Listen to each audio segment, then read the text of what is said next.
Price action trading పై అశోక్ దేవనం ప్రియ conduct చేసే webinar కోసం ఈ నెంబర్ కి కాల్ చేయండి.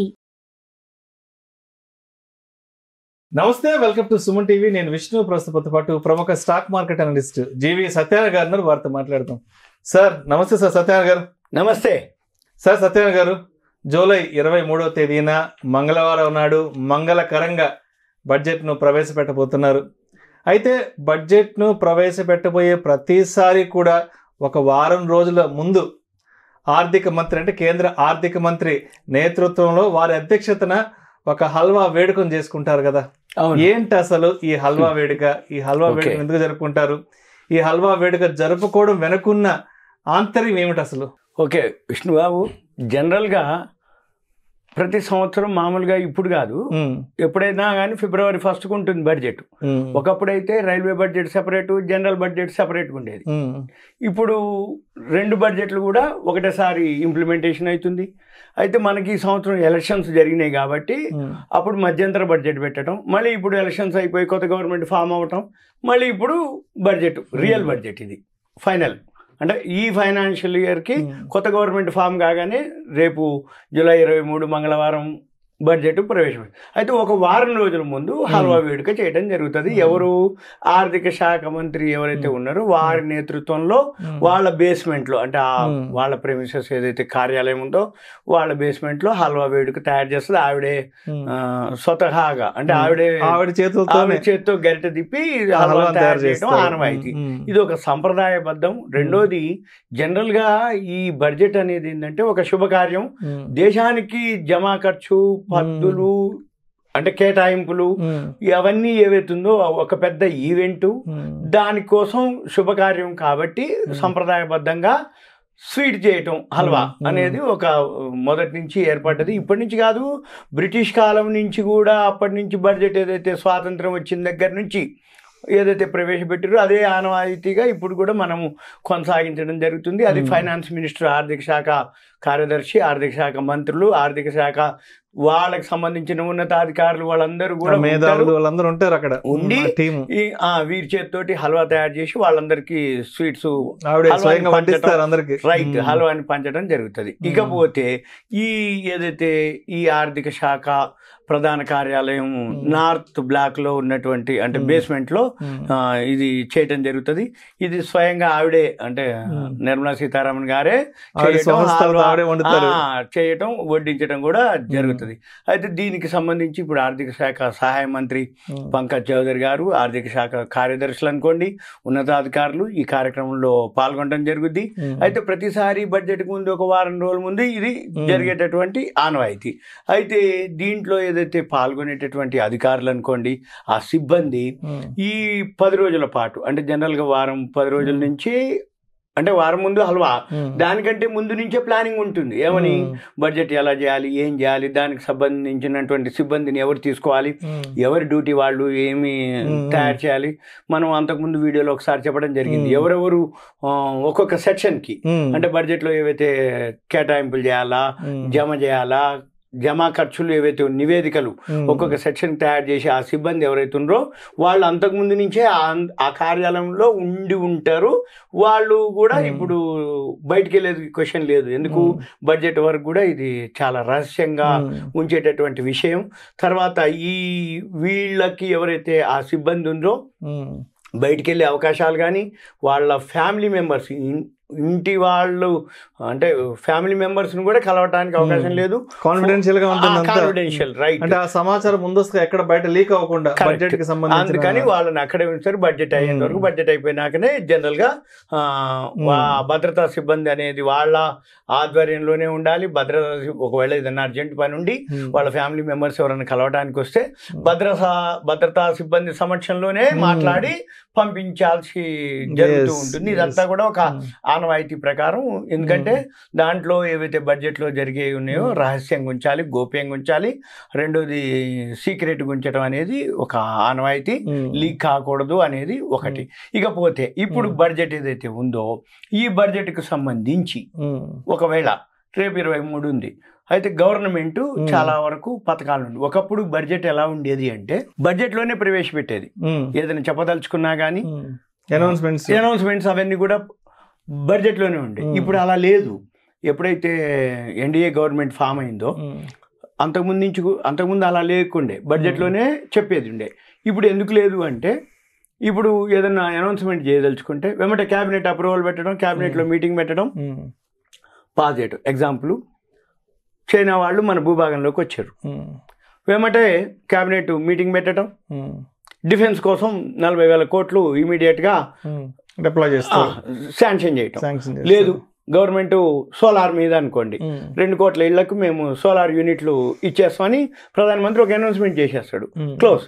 లేదు ఇప్పుడు మొన్న ఎలక్షన్స్ ముందు, ఎలక్షన్స్ తర్వాత కూడా 3 కోట్ల ఇండ్లు గృహాలకి ప్రధానమంత్రి ఆవాస్ యోజన, ఇటువంటి స్కీమ్స్ ఏవైతే ఉన్నాయో ఎప్పటికప్పుడే అనౌన్స్ చేయడం జరుగుతుంది.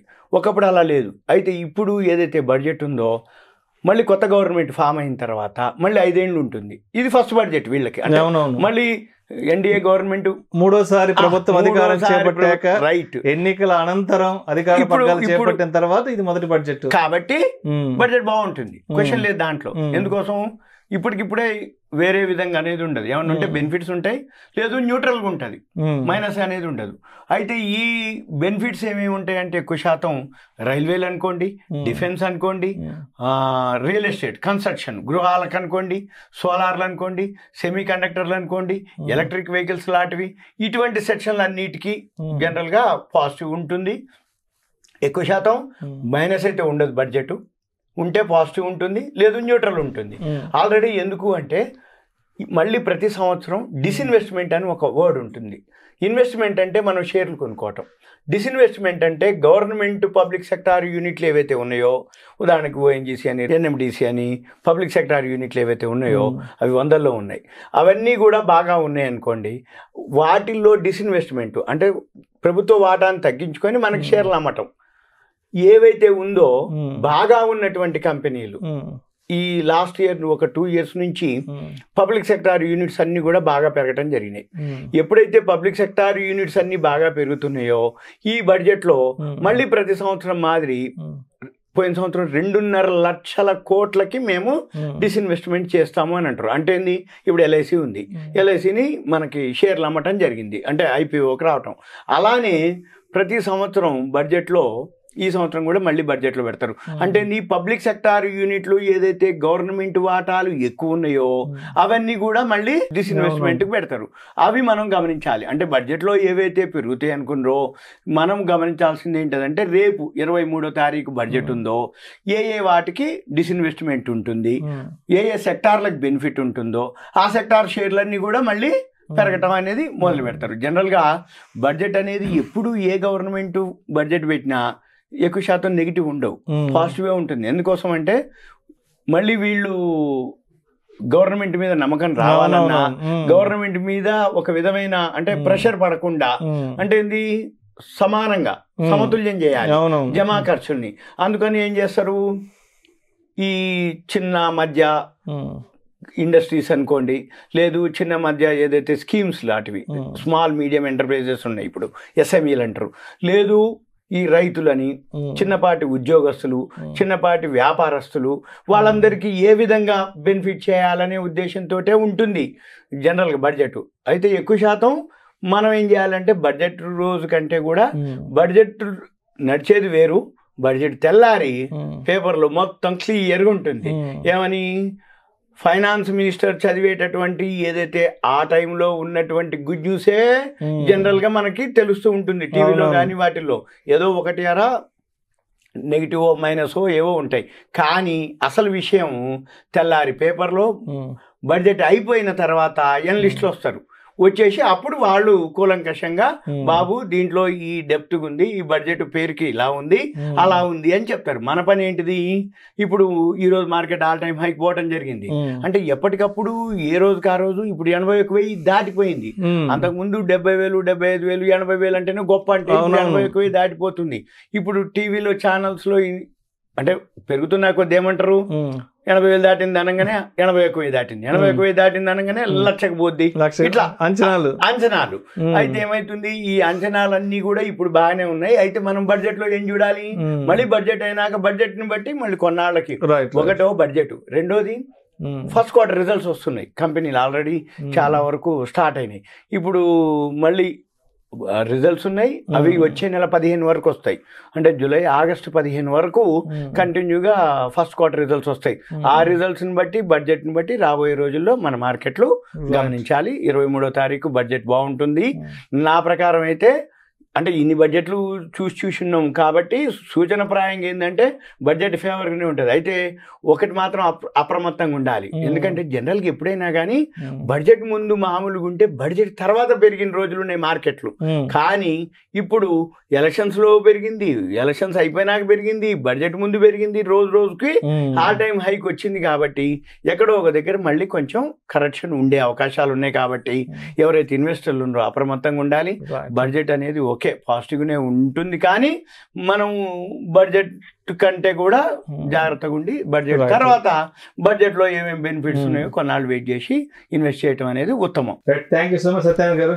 బడ్జెట్ ప్రవేశపెట్టే ముందు హల్వా వేడుకను ఎందుకు జరుపుకుంటారు, దాని వెనుక ఉన్న ఆంతర్యం ఏమిటి, అదేవిధంగా బడ్జెట్ నాటికి మార్కెట్లలో ఎటువంటి మొమెంటం రాబోతుంది అండ్ ఆ టైంలో ఇన్వెస్టర్స్ అనేవాళ్ళు ఎటువంటి జాగ్రత్తలు తీసుకోవాలి అనే అంశం గురించి చాలా చక్కగా తెలియజేశారు. Thank you so much sir. Suman TV ప్రేక్షకులకు ధన్యవాదాలు. Thank you. సుమన్ టీవీలో మీ పర్సనల్ అండ్ బిజినెస్ ప్రమోషన్స్ కోసం కింది నెంబర్కి కాంటాక్ట్ చేయండి.